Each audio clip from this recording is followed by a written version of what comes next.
कहा परीक्षित सबसे पहले इनका ध्यान करो, सत्संग में जाओ, उसके बाद आसन जीतो, जिता आसनो, जिता श्वास जीतो, संग जीतो। कोई कुछ भी करे गलत काम तुम उनके साथ इसको बैठो, लेकिन अपना धर्म मत बदलो। अब वो गलत करे तुम गलत मत करो, हो सके तो उसको अच्छे काम में लगाओ, नहीं तो उसकी तरह मत करो।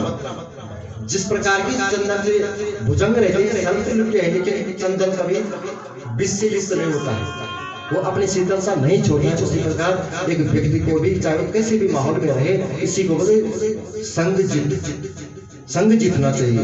श्वास जीतो, प्राणायाम, पूरक रेचक के माध्यम से गायत्री मंत्र का बार बार सुबह शाम उच्चारण करो।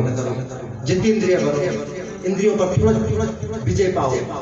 कभी घर में नमक कम ज्यादा है तो लड़ाई मत करो बार बार, मीठा कम पड़ गया, चाय में ज्यादा पड़ गया, थक जाओगे लड़ते लड़ते। इसीलिए जो मिल रहा है उसको अच्छा मन से ग्रहण कर लो।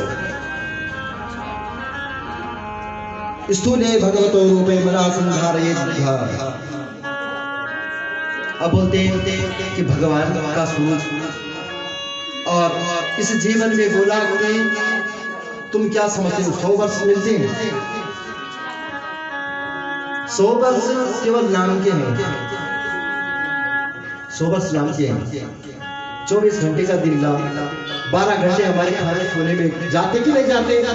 रात्रि 6-7 बजे से सुबह 6-7 बजे खाने सोने में जाता है कि नहीं जाता है? जाता ही ना। तो लगा लो कि 12-12 घंटे अगर अलग निकालो तो फिर 85 वर्ष बच रहे। 50 वर्ष में उसने जो है बाल्यकाल में विद्या अर्जन भी करनी है, विद्या अर्जन भी करना है 20-25 साल का। अब 25 साल कब उसने वो ग्रस्त का देखना है हिसाब किताब, कब हुआ फिर धन कमाएगा। तो उन 25 सालों में क्या क्या करना है ना?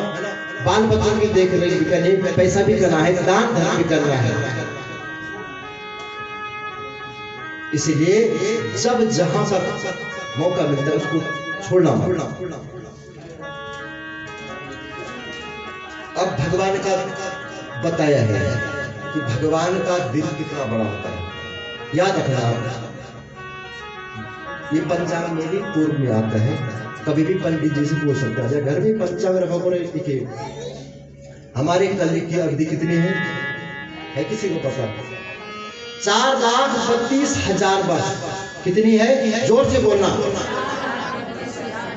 हाँ जी, 4,000 के आसपास व्यतीत हुए कलयुग को आए हुए 4,000 वर्ष हुए और कुछ वर्ष। इससे पहले द्वापर था, और द्वापर अंत में भगवान ने लीला की वृंदावन।